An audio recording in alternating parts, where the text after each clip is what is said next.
ഋഷി പറയാണ് അർജുൻ എന്തായാലും അത് പൊളിയായിരുന്നു എന്നൊക്കെയുള്ള രീതിയിൽ ഋഷി അവിടെ പറയുന്നുണ്ട് അടിപൊളിയായി എന്നൊക്കെ. ഋഷിയും അഭിഷേകും ജാസ്മിനും ഇരുന്ന് സംസാരിക്കുകയാണ്. അർജുന്റെ ഒരു അടിപൊളി കൗണ്ടർ ഉണ്ടായിരുന്നു എന്ന് പറഞ്ഞിട്ട് ജാസ്മിൻ പറയുന്നുണ്ട്. ടാസ്ക് കടന്നുകൊണ്ടിരുന്നപ്പോൾ അർജുൻ നോറയായിട്ട് ചെയ്തുകൊണ്ടിരിക്കുകയാണ്. അപ്പൊ കരഞ്ഞിട്ട് ബാത്റൂമിന്റെ അവിടെ ഇരിക്കുമ്പോൾ നോറ വന്നിട്ട് അപ്പൊ അർജുനെ ആശ്വസിപ്പിക്കുന്നുണ്ട്. ശരിക്കുള്ള നോറ അപ്പൊ അഭിഷേകിന്റെ ഇതാണ് ചെയ്യണത്. അർജുൻ പറയുന്ന നിനക്കത് പറയാം, കാരണം നിന്റെ അതിൽ ടിക്കറ്റ് ടു ഫിനാലെ ഉണ്ട്, പക്ഷെ എനിക്ക് ഇങ്ങനെയൊക്കെ കാണിച്ചാലാണ് വോട്ട് കിട്ടുള്ളൂ എന്നൊക്കെ നോറയോടൊപ്പം അർജുൻ പറഞ്ഞു എന്ന് ജാസ്മിൻ പറയും.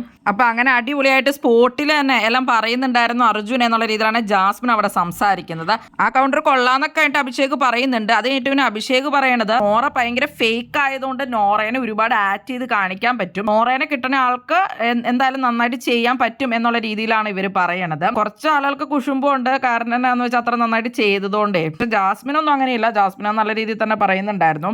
അഭിഷേകിന് നോറേനെ കിട്ടണമെന്ന് ആഗ്രഹം ഉണ്ടായിരുന്നു എന്ന് ലെറ്റർ വായിച്ചപ്പോൾ തന്നെ അഭിഷേക് അവിടെ പറയുന്നുണ്ടായിരുന്നു നോറേനെ കിട്ടണവർക്ക് നന്നായിട്ട് ചെയ്യാൻ പറ്റും എന്നൊക്കെയുള്ള രീതിയിൽ.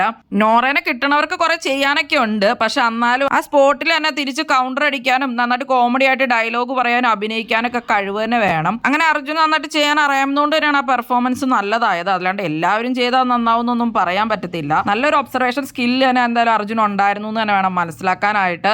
ആ ക്യൂട്ടായിട്ടുള്ള സമയത്ത് നോറ ചവിട്ടുനാടകം ടാസ്ക് കഴിഞ്ഞതിന് ശേഷം ഒരു കൈ കൊണ്ട് പിടിച്ച് നിൽക്കുന്ന ആ സംഭവമൊക്കെ അടിപൊളിയായിട്ടായിരുന്നു അർജുൻ അതൊക്കെ ഓർത്ത് ചെയ്തതൊക്കെ. ശരിക്കും പറഞ്ഞാൽ ബ്രില്യൻ്റ് തന്നെയാണ്. ആ മുടിയിൽ ടർക്കിയിട്ട് വന്നിട്ട് ജയിൽ നോമിനേഷൻ ചെയ്യണതും അതൊക്കെ ഭയങ്കര ഐഡിയ തന്നെയായിരുന്നു. നോറനെ അപ്രിഷിയേറ്റ് ചെയ്യുകയുണ്ടായി. അതൊക്കെ ഋഷി തന്നെ ചോദിക്കുന്നുണ്ടായിരുന്നു നീ അതൊക്കെ ഓർത്തായിരുന്നല്ലേ എന്നൊക്കെ. ആരും തന്നെ അവിടെ ഉള്ളവർ അതൊന്നും ചിന്തിച്ചിട്ട് പോലും ഉണ്ടായിരുന്നില്ല. അങ്ങനെ പല സംഭവങ്ങളും എല്ലാം കൃത്യമായിട്ട് മൈന്യൂട്ടായിട്ടുള്ള കാര്യങ്ങൾ കറക്റ്റായിട്ട് തന്നെ ചെയ്തിട്ടുണ്ടായിരുന്നു. നേരത്തെ അർജുന ജാൻമണിയൊക്കെ ആയിട്ടുള്ള ടാസ്ക് ഒക്കെ ചെയ്തില്ലേ, ആ സമയത്തൊക്കെ നോറേനെയും പല ടീമുകാരും അന്ന് ചെയ്തിട്ടുണ്ടായിരുന്നു. ഗബ്രിയൊക്കെ നോറേനെ ആയിരുന്നു തോന്നി ചെയ്യണത്, പക്ഷെ അതൊക്കെ അന്ന് ആവറേജ് പെർഫോമൻസ് ആയിരുന്നു. ഇത്രയ്ക്ക് അടിപൊളിയായിട്ട് അപ്പോൾ അവിടെ ഉള്ളവർ ചെയ്തിട്ടൊന്നുമില്ല. അപ്പൊ എന്തായാലും അർജുൻ നന്നായിട്ട് തന്നെയാണ് ചെയ്തിട്ടുള്ളത്. അഭിഷേകിനെ കുറിച്ച് കുശുമ്പായിട്ട് പറയണയാണോ? നിങ്ങൾക്ക് എന്താണ് തോന്നിയത്?